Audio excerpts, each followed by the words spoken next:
Достар, сәлем. Біздерге бір диагноз жазып берсе де, біз паникаға түсеміз екен. Негізі бар ғой? Мен еще ойлаймын, неге мына врачтар прям саспай, спокойно, асықпай қарайды адамды, бірдеңелерді жазады. Оказывается, негізі бар ғой? Любой диагноз болғанда да саспау керек.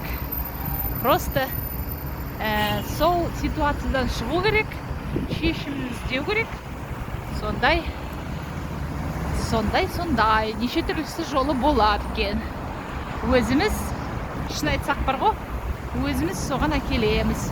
Уақытында мына өмірдің заңы жасамасақ, если не придерживаемся законы, қалай, миымызды таза ұстау керекпіз. Көбі, особенно еркектер, тыңдамайды ғой.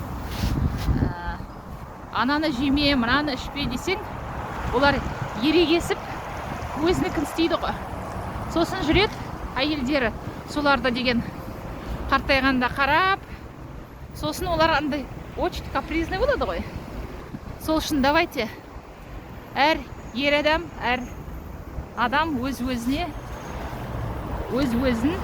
күтсін, біреуге масол болмай.